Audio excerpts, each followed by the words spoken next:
नमस्कार, IBC 24 देख रहे हैं आप। मैं हूं आपके साथ विजय कुमार पंड्या। छत्तीसगढ़ की खबर की शुरुआत रायपुर से, जहां से बड़ी खबर। चाकूबाजी के बाद बलवा हुआ इलाके में। चाकूबाजी में 2 युवक घायल हो गए हैं। मौके पर CSP समेत कई अधिकारी मौजूद हैं। फिलहाल इलाके में पूरी तरह से शांति है। तो ये पूरा मामला राजेंद्र नगर थाना इलाके का है, जहां चाकूबाजी हुई है। ये तस्वीरें हम आपको दिखा रहे हैं रायपुर की, जहां चाकूबाजी के बाद बलवा की स्थिति बनी। हालांकि पुलिस मौके पर है, मामला शांत करा लिया गया है। CSP और कई बड़े अधिकारी मौके पर मौजूद हैं। हमारे संवाददाता तहसीन जैदी हमारे साथ जुड़ गए। तहसीन, कैसे हुआ पूरा घटनाक्रम, क्या है पूरा अपडेट, आपसे जानना चाहेंगे। देखिए, बताया जा रहा है कि ये पुरैना और BSUP कॉलोनी के जो कुछ युवकों में विवाद हुआ है, रास्ता देने के बात पे विवाद हुआ है। अभी हालांकि विवाद का पुख्ता कारण पुलिस के पास भी नहीं आ पाया है, लेकिन अभी ये बताया जा रहा है कि उसके बाद ये जो 2 बाइक सवार लड़के थे जो BSUP में रहते थे, वो पुरैना तरफ से आ रहे थे। तभी रास्ते में उन्होंने रोक के विवाद हुआ है। उसके बाद वहां से जो लड़के जो थे 10 से 20 लड़के, वो BSUP पहुंचे। तब ये लोग ने भी अपने लड़के इकट्ठे करके मारपीट की। मतलब कुल मिला के ये कह सकते हैं कि आपस में काफी जम के विवाद हुआ है। और उसी में ही कोई अभी पुलिस का ये कहना है कि कोई नुकीली चीज से एक के सीने पे और एक के सर में चोट आई है। और दोनों को जो है घायल अवस्था में उनको अस्पताल पहुंचाया गया है। और ये जो BSUP इलाके जो है, यहाँ पे CSP पुरानी बस्ती समेत कई थानों के TI और जो अतिरिक्त पुलिस बल है, वो यहाँ पे तैनात किया गया है। अभी जो स्थिति जो है पूरी तरह से नियंत्रण में है। लेकिन अभी तक पुलिस को इस बात का क्लियर नहीं हुआ है कि ये जो आरोपी लोग थे वो कौन कौन थे। उन्हीं की पतासाजी के लिए अलग अलग टीमें बनाई गई हैं। और ये जो विवाद है, अभी इसको शांत कराने के लिए भी यहाँ पे पुलिस का अतिरिक्त बल यहाँ पे तैनात किया गया है। जी तहसीन, एक बात आपसे यहाँ जानना जरूरी है, क्योंकि 2 लोगों को घायल अवस्था में अस्पताल में भर्ती कराया गया है। क्या कोई गंभीर तो नहीं है? देखिए, जिस तरीके से अभी उनको तत्काल यहाँ से जो एक तो सीने में उसको चोट थी और एक के सर में चोट थी। और अभी इस बात का क्लियर नहीं है कि वो चाकू से मारा है कि या पत्थर से या किसी डंडे से हुआ है। लेकिन अभी पुलिस का ये कहना है कि अभी उसकी तस्दीक कर रहे हैं। और दोनों जो हैं अभी वो उनकी हालत जो है स्थिर बताई जा रही है। और अभी उनको जेर इलाज अस्पताल में भर्ती कराया गया है। जी शुक्रिया तहसीन, नजर बनाए रखिएगा, आगे भी आपसे अपडेट लेते रहेंगे।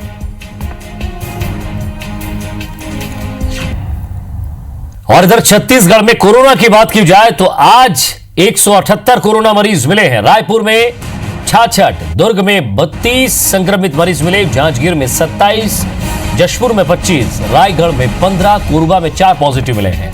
छत्तीसगढ़ में अब तक 9,800 संक्रमित मिले हैं। छत्तीसगढ़ में एक्टिव मरीजों की संख्या की अगर बात की जाए तो 2,483 अब तक एक्टिव मरीज हैं। वहीं 7,256 मरीज ठीक होकर घर भी जा चुके हैं। छत्तीसगढ़ में आज 265 ऐसे मरीज हैं जिन्हें डिस्चार्ज किया गया है। छत्तीसगढ़ में 3 कोरोना संक्रमित मरीजों की आज मौत हुई है और मौतों का आंकड़ा देखें तो ये 61 तक पहुंच गया है।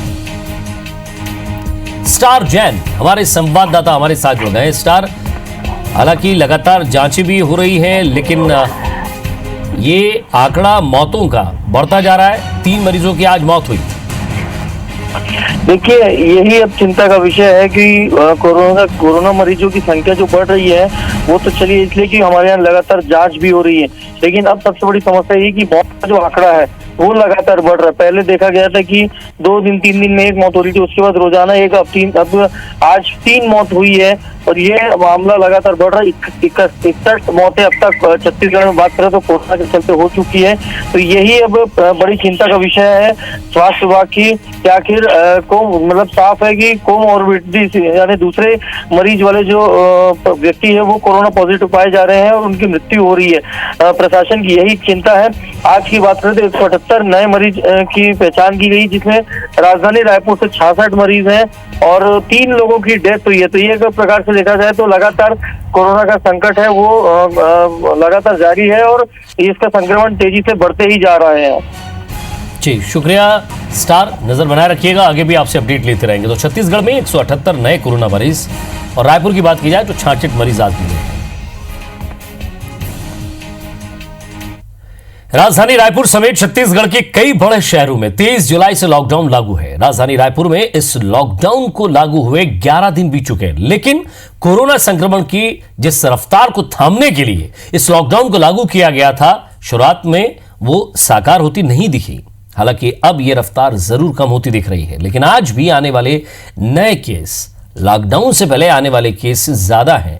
आम लोग मान रहे हैं कि कोरोना को लेकर लोगों में डर और सावधानी कम हो गई है, जबकि डॉक्टर इस धारणा को खतरनाक बता रहे हैं। राजधानी रायपुर समेत छत्तीसगढ़ में कोरोना के आने वाले नए मामलों को दर्शाता ये ग्राफ प्रदेश में कोरोना की स्थिति को लेकर सब कुछ बयां करता है। साफ है कि 23 जुलाई को जब लॉकडाउन लागू हुआ तो प्रदेश में एक सप्ताह में कोरोना के 185 नए केस आ रहे थे। राजधानी में आंकड़ा औसतन 60 के करीब था, लेकिन लॉकडाउन लागू होने के बाद पहले सप्ताह में इन आंकड़ों में जबरदस्त उछाल आया। इस दौरान प्रदेश में 270 और राजधानी में 133 नए मरीज सामने आए। हालांकि लॉकडाउन के बाद प्रदेश में आने वाले मामलों की संख्या लगातार कम जरूर हो रही है, लेकिन राजधानी में अब भी हर दिन 100 के आसपास नए केस मिल रहे हैं। लोग मानते हैं कि कोरोना को लेकर वो डर और सावधानी नहीं रही जो पहले हुआ करती थी। अब डर नाम की चीज नहीं, सब भूखे मर रहे हैं। घर में बैठे बैठे सब वो हो गया है सबको। तो वो चाहते हैं कि हम बाहर निकलें, और बाहर निकलने के बाद यदि मेरे को कोई प्रॉब्लम है तो मैं आपको बताने में हेजिटेट कर रहा हूँ। लोग क्या है सोच रहे हैं कि इसका भी इलाज है, कहने का मतलब, और जिसकी डेथ हो रही है वो उन्हीं लोग हैं जिसको ऑलरेडी और भी कई बीमारी हैं मेरे हिसाब से। बाकी और कब तक घर में बैठेंगे, ये भी बहुत बड़ा मुद्दा है। लॉकडाउन में भी क्या है, दुकान खुली रखो, दिन भर अपनी सुविधा से आओ, अपनी सुविधा से जाओ, तो भीड़ कम होगी।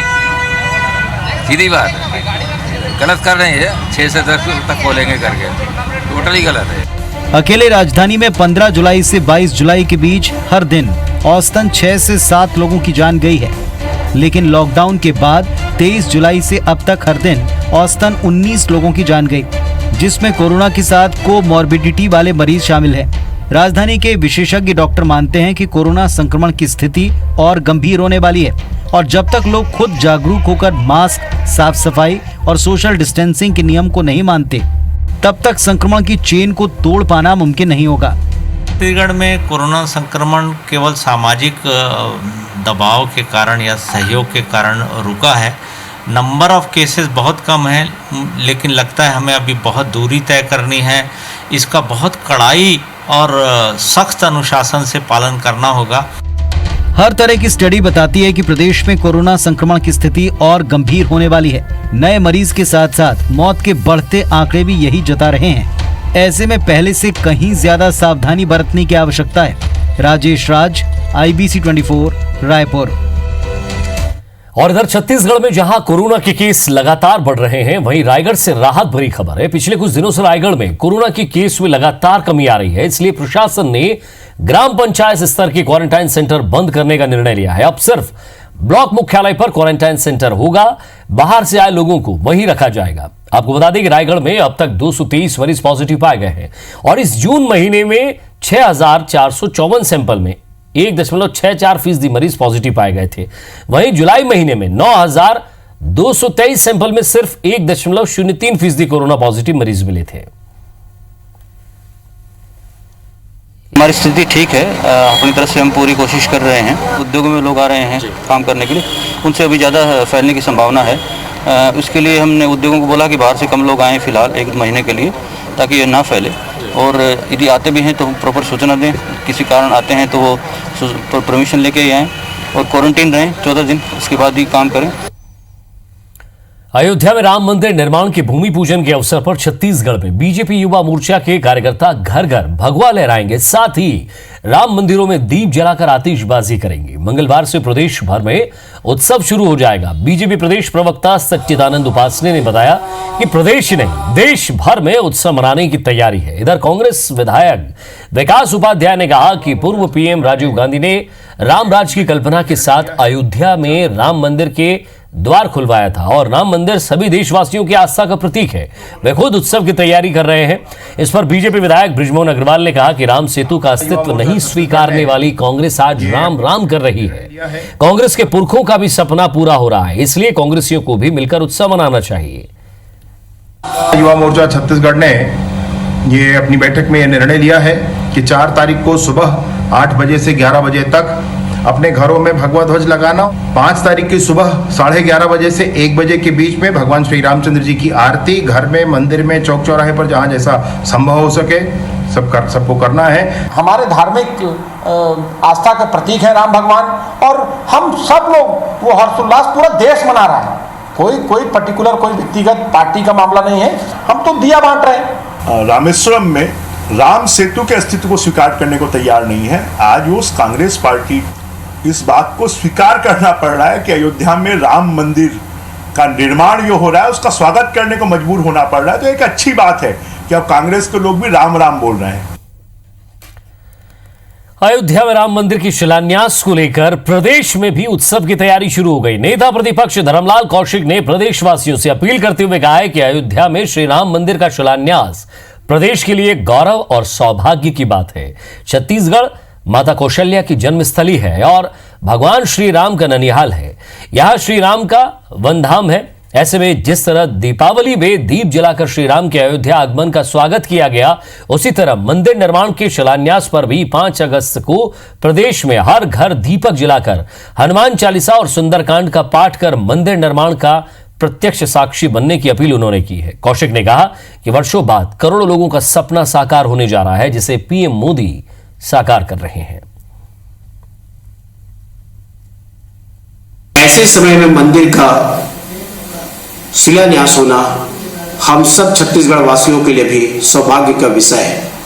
इसलिए मैं सभी से आग्रह करना चाहूंगा कि जिस प्रकार से दिवाली में भगवान राम का अयोध्या में दीपमालिका सजा करके जो स्वागत किया गया, उसी प्रकार से छत्तीसगढ़ में दीपावली की तरह हम सब लोग अपने अपने घर में दीपमालिका लगाएं और भगवान राम का हम स्वागत करें। और इधर भगवान राम के ननिहाल छत्तीसगढ़ के सभी प्रतिष्ठित मंदिरों की मिट्टी और जल का भी उपयोग अयोध्या में राम मंदिर निर्माण के लिए किया जाएगा। शदाणी दरबार के संत डॉक्टर युधिष्ठिर लाल आज राज्य के सभी मंदिरों की मिट्टी और जल लेकर अयोध्या के लिए रवाना हुए हैं। वीआईपी रोड स्थित राम मंदिर प्रांगण में पूजा अर्चना और शंखनाद के साथ उन्हें रवाना किया गया।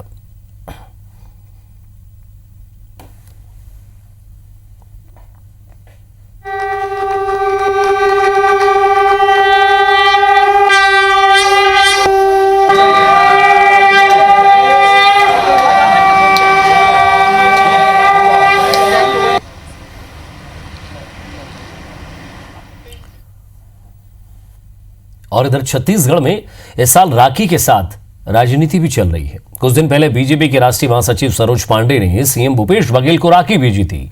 साथ ही उन्होंने उपहार में प्रदेश में पूर्ण शराबबंदी करने की मांग की थी। वहीं अब बीजेपी महिला मोर्चा की प्रदेश जिला और मंडल की करीब 1100 पदाधिकारियों ने मुख्यमंत्री भूपेश बघेल और मंत्रियों को ई राखी भेजी है। साथ ही उन्होंने सीएम और मंत्रियों से पूर्ण शराबबंदी के साथ साथ बेरोजगारी भत्ता देने और नियुक्तियों पर लगी रोक हटाने की मांग की। इधर कांग्रेस का कहना है कि राखी जैसे पवित्र त्योहार को लेकर राजनीति नहीं करनी चाहिए।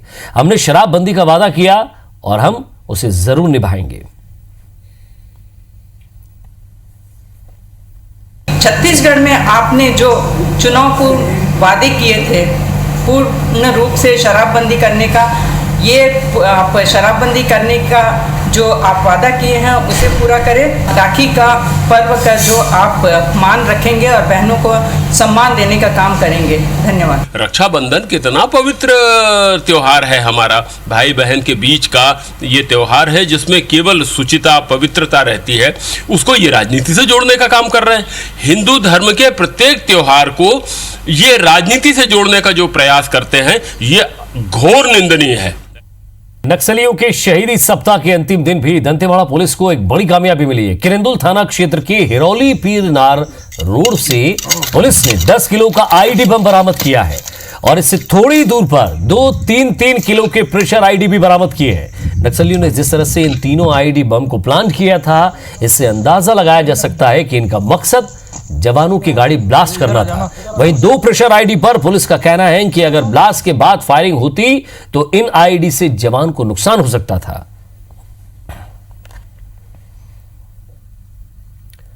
और बात जशपुर की, जहां के नारायणपुर में बिजली सब स्टेशन में ट्रांसफार्मर ब्लास्ट होने से एक कर्मचारी की मौत हो गई है। बताया जा रहा है कि आज दोपहर 1 बजे ऑपरेटर अनुराग बैग ड्यूटी पर पहुंचा था। जैसे ही वो सब स्टेशन के अंदर गया, ट्रांसफार्मर में ब्लास्ट हुआ, जिससे पूरे पावर हाउस में करंट फैल गया और कर्मचारी भी करंट की चपेट में आने से उसकी मौत हो गई।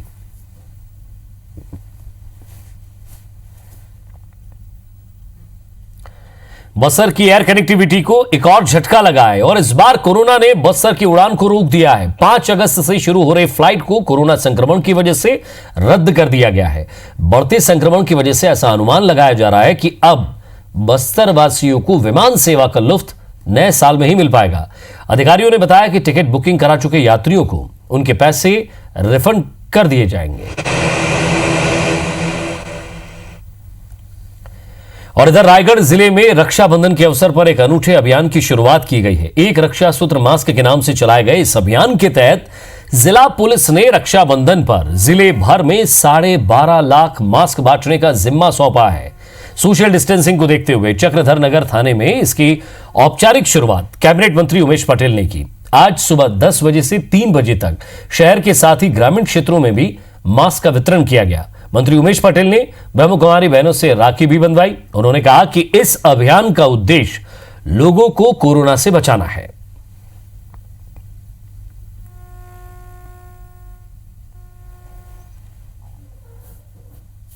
पुलिस के द्वारा ये अभियान चालू किया गया है मास्क वितरण का। और जनरली पुलिस के बारे में यही कहा जाता है कि जो मास्क पहना नहीं है उसके लिए फाइन लगा रहे हैं, लेकिन आज साथ ही साथ इस तरह के एक अभियान चलाकर बृहद रूप में जिले में मास्क वितरण का कार्यक्रम पुलिस विभाग के द्वारा चलाया जा रहा है और जो कि एक वर्ल्ड रिकॉर्ड बनने की तरफ अग्रसर है। ये जो अभियान है एसपी साहब के द्वारा रायगढ़ पुलिस के द्वारा शुरुआत किया गया, बहुत खुशी की बात है कि कोरोना के समय में और रक्षाबंधन के दिन आज ये सुरक्षा के लिए जो मास्क का वितरण हो रहा है, ये इतनी न केवल मास्क बट रहे हैं बल्कि अवेयरनेस भी सब गांव-गांव तक जा रही है। जिले में एक रिकॉर्ड लगभग 12,37,000 के आसपास का रिकॉर्ड मास्क बांटा गया, जो एक तरह से विश्व रिकॉर्ड के रूप में भी इस कैटेगरी का बन रहा है।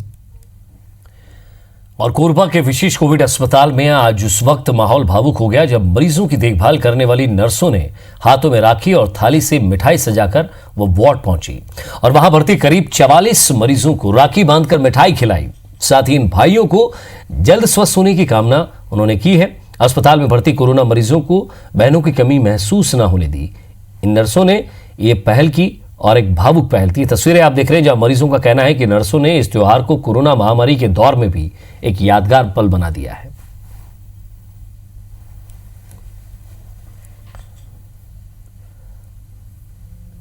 और इधर बस्तर में पुलिस इस बार राखी का त्योहार अलग अंदाज में मना रही है। पुलिस ने नक्सलियों के परिजनों के साथ राखी का त्योहार मनाया और इस दौरान आत्मसमर्पित महिला नक्सलियों ने पुलिसकर्मियों को राखी बांधी। वहीं आत्मसमर्पित नक्सली भी महिला पुलिसकर्मियों से राखी बंधवाने पहुंचे और इस कार्यक्रम में कई ऐसे लोग भी शामिल हुए जिनके परिवार ने अभी भी कोई ना कोई उनका सदस्य नक्सली संगठन में सक्रिय है। इन परिवारों ने अपने लोगों को वापस घर लौट आने की अपील की है।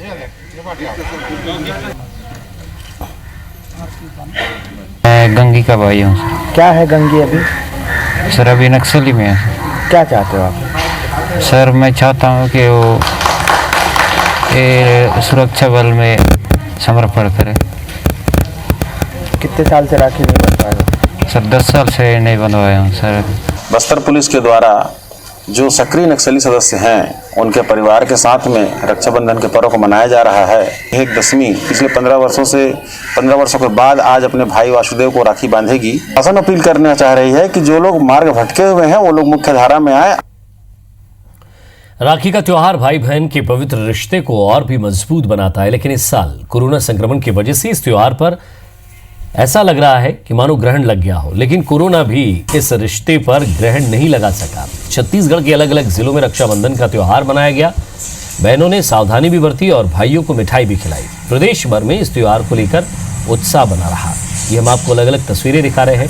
बालोद, कोरबा, रायपुर, राजिम, महासमुंद, जहां लोगों ने इस त्योहार को बड़े प्रेम पूर्वक मनाया।